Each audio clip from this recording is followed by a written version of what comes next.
So, is this it? Hearing Rin's voice surprises me. She doesn't sound bored, rather, her tone is inquisitive. Uncertain as to why I dragged her out here, yet curious to find out the answer. Yeah. Have you ever been out all night? It's like a different world. The remark sends her thinking for a while, looking around as if she was looking for something.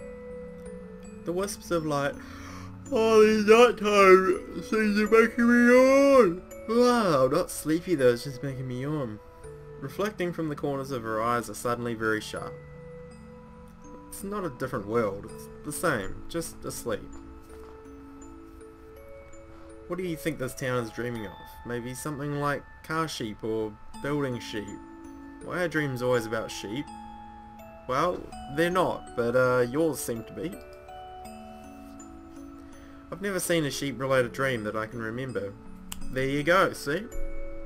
Actually, I'd be the same.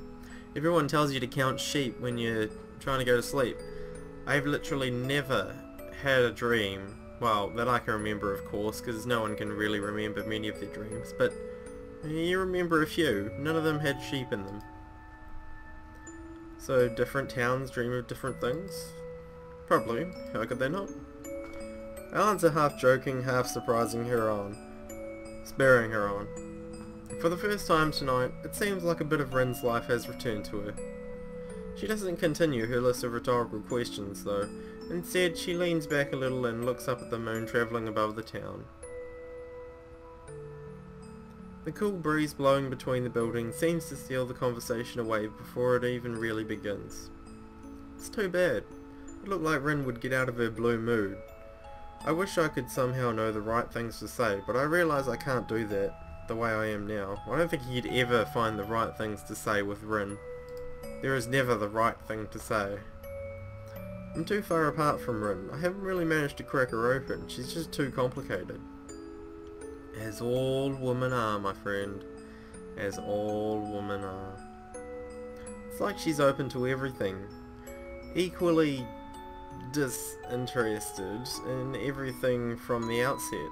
In truth, she's locked tighter than anyone else I know, even myself. Sometimes she locks herself inside that inner world, shutting everything else out.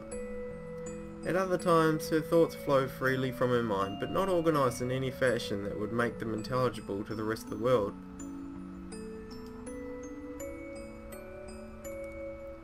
What comes out in form of paintings, I can't interpret.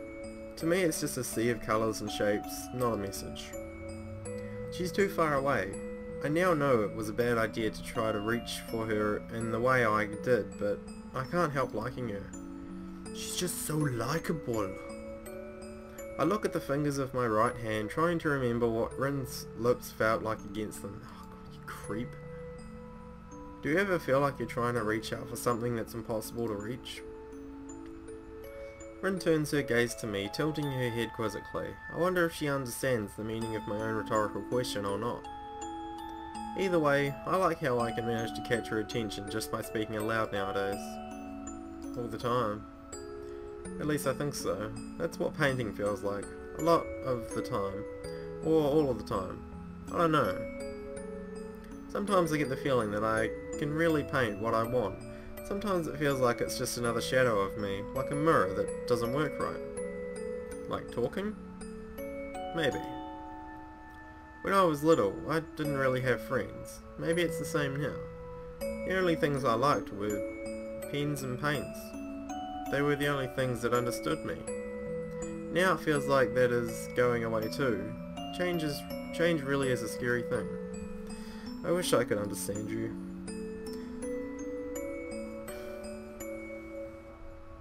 She looks at me. I can never pronounce that word right. Roused by my thoughts materializing as words spoken aloud. Me too. Whether she meant she wished for me to understand her to understand me, or her to understand herself, I never ask, nor do I find out. I think she meant her to understand herself.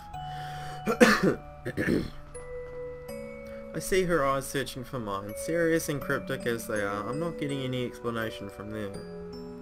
Don't worry about it. I will.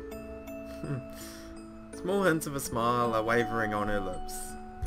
When she's like this, it makes me feel maybe there's hope for us. We get along so well for being so different. It's just that we never really get along precisely because we are so different. Maybe it was Rin's passionate approach to her own art exhibition, or perhaps my own careless words, but last week was different from usual. The small friction between us seems to be somewhat volatile, but at least we now seem to be back to normal, relatively speaking.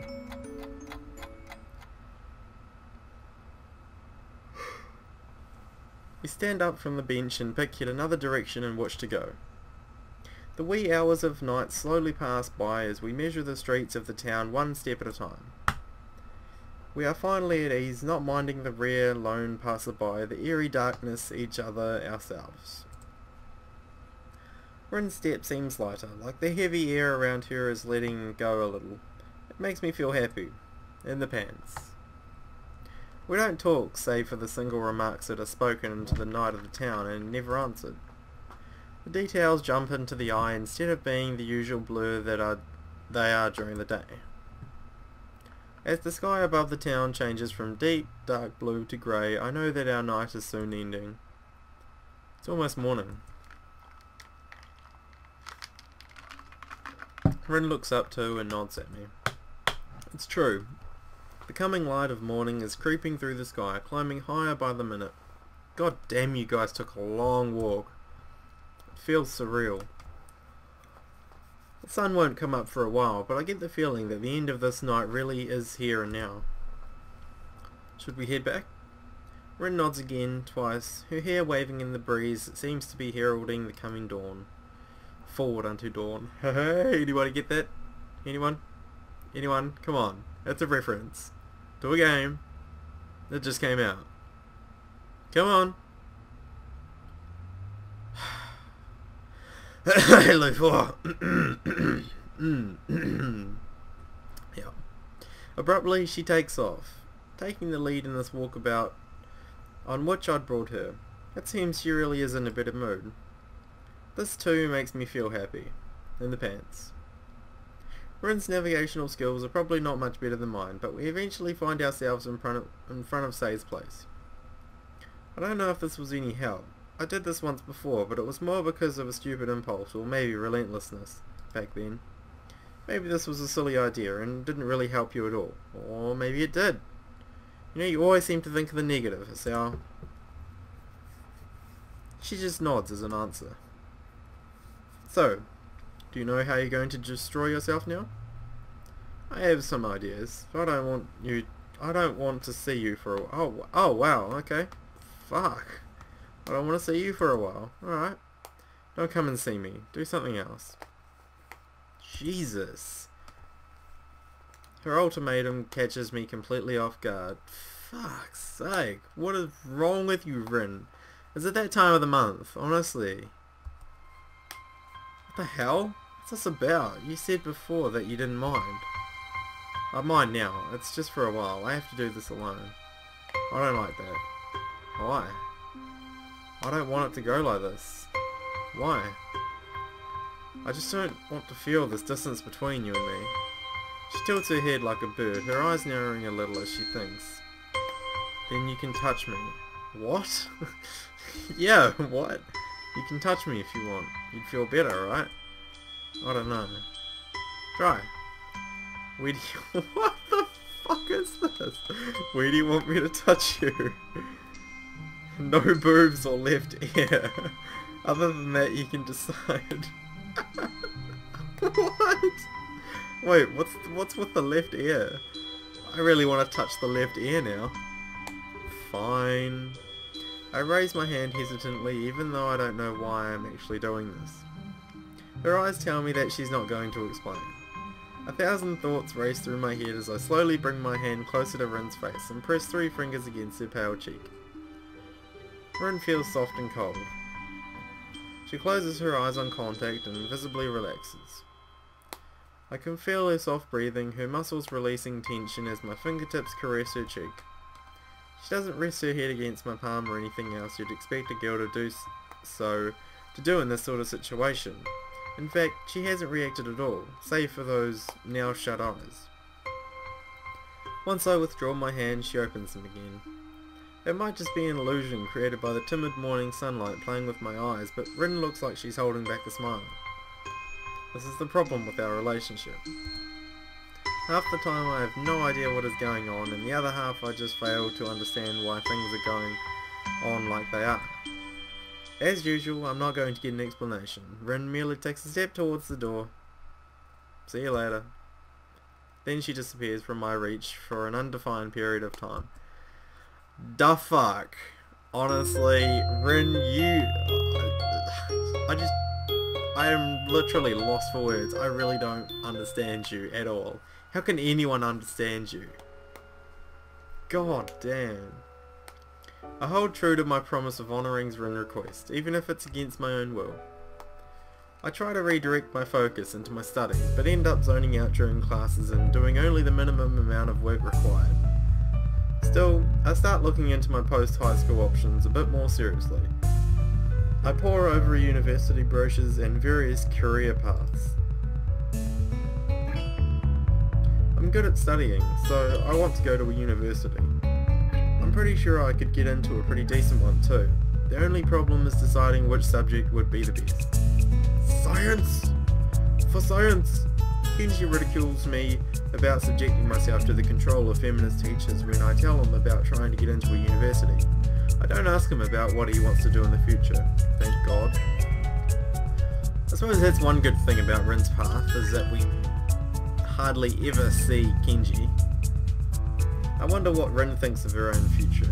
I bet she's not as lost as I am, and if she is, it's probably in some completely different way. I feel somewhat disappointed in finding out that I can't stop thinking about her. Her request makes me worry about her and think about her more than when I could go see her when I wanted. It bothers me that I can't. Nope, looks like we're gonna go see her. As expected, I eventually crash. She's gonna be pissed, bro.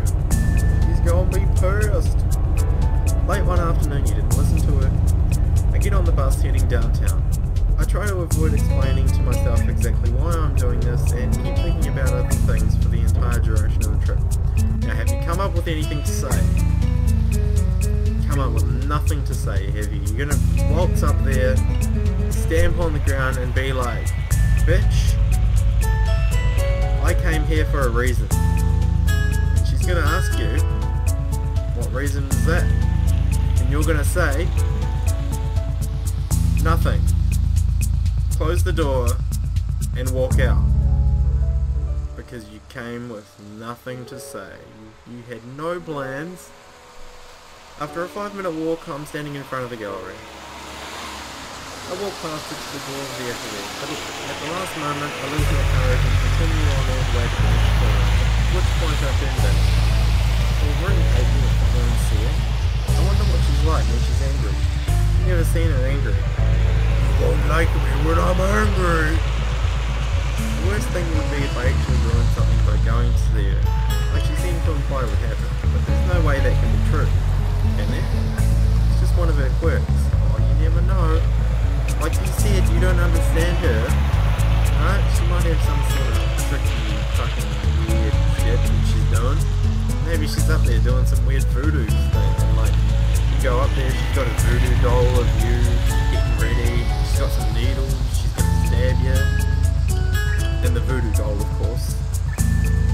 I walk back down the street and end up passing the atelier door for the second time. Only this time, as I continue all the way to the gallery, its owner is standing just outside the door watching me. I thought that was you. What are you doing? I don't really want to explain the circumstances between Rin and I, so I get past it and end up mumbling something unclear. She takes stock of me and sighs deeply, looking wryly amused somehow. I hope she didn't misunderstand. Would you like to come in? Your teacher's visiting. We were discussing Rin's exhibition. Thanks for the invitation, but I really should. Don't be shy now, come on in. Sup, Namaya? I follow Sei inside. Finding that our art teacher indeed is there. Namaya is standing at the big desk, contemplating what looks like an invitation card. Look what the cat dragged in. Nakai! Hello there, my boy! He doesn't seem to be at all fazed by my appearance. How do you like the invitations? Well, that's kind of fucking weird. That's really weird. That's weird. I glance at them quickly. They're kind of fancy, with one of Rin's paintings printed on the front cover in shiny gold writing. They look fine to me. They're magnificent! I absolutely love the design! And the embossed gold lettering? Fabulous!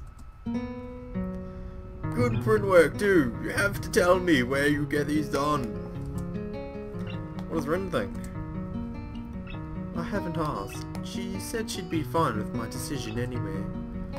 Namaya laughs boisterously, still turning the gold-lettered card in his hands. That's my girl! She wants to focus on the essentials only. Good for her! Her work is progressing well too. It seems she's found a new inspiration. I think she's been sort of weird lately. It's like she's wrestling with something. With herself, probably. And it makes her confused. She said she had a hard time painting the last time I saw her. It seems to be resolved now, however. You know she practically lives up there now, right? Say makes a simple gesture with her hand as if sweeping my question aside. Get your question out of here. It is not wanted. Sure. Don't you think that's weird? Maybe it is. Still, I think she understands how big an opportunity this is, and is going for it full throttle. Is it really that big? That's what all the girls ask me. Namaya sets the card down and brushes some imaginary dust off his jacket. Well, how should I put it? There are times in everyone's lives where something really big washes over you and changes you forever. Like a tidal wave. Get it? Washes over you? This could be just that moment for Tezuka. I see. Yeah, I think I've had something like that happen to me. I'm referring to the incident that brought me to Yamaku. Neither of the two adults comments on that, however. It might well be everyone has, or will, at any rate. Surrendering oneself to art is a big decision, and a thorny path too, quite thorny indeed. Tezuka has almost everything one needs, but whether she has the will to pull through, that's a different question. I should know that best. I tried going down this path too, but turned away in the end. I don't understand what he's trying to say. I'm not really too sure what you're trying to say either. Is that why you're being so supportive of Rin? Why did you turn away from being an artist? I want twice that, but oh, I swear the decisions are a lot harder in this one. I don't know whether they make as much impact as the other paths, but they certainly, I mean, I want to ask both questions. I'd like to. Yeah, is that why you're being so supportive? Yeah, okay, we'll go with the one directly asking about Rin, I guess. Is that why you're being so supportive of Rin? Because you know it's hard? Say answers me instead of the art teacher. Maybe, partially. Does it bother you? Oh no, I'm not saying it's a bad thing either. I just don't get it. Like the Atelier. It's an amazing place, but it's not been used in who knows how long. And now that Rin came, 17 years and 4 months. I raise my eyes to meet Sei's. A calm, calculating stare, not unlike Rin's own, is fixed upon me. Namaya's usual smile has suddenly died too. What? Did we say something? What? It feels like the air pressure in the gallery has suddenly dropped, along with the temperature. That is how long it's been since someone worked here. There. Ah. I guess there's a story to everything. Sei crosses her arms with a quiet sigh and leans against the table. The atelier belonged to my Oh. He was an artist too. He lived up there. Well, we both lived up there for some time after we got married. We actually met through him, as a matter of fact. That's right. Anyway, we were young and foolish, or at least I was. We were studying art at the same school, art history for me, painting for him. And as he just said, this was about the time I met your teacher. Anyway, I fell madly in love with this person, or maybe with his art. He was brilliant. His genius just shone so brightly whenever he put a brush to the canvas. Her voice takes on an almost reverent sort of tone as she reminisces about her husband. I look at her hands and notice that she's not wearing a wedding band, and on top of that she keeps speaking in the past tense. He really was the kind of artist who could make history books. One with a direct line to God. Okay? That's what I thought anyway. Silly, isn't it? I think we all knew that he was something else back then. Even the teachers. That's genius. That genius. Well, I'd say it consumed him. Everything, absolutely everything, was second to art. Be it social life, getting a job, or even me.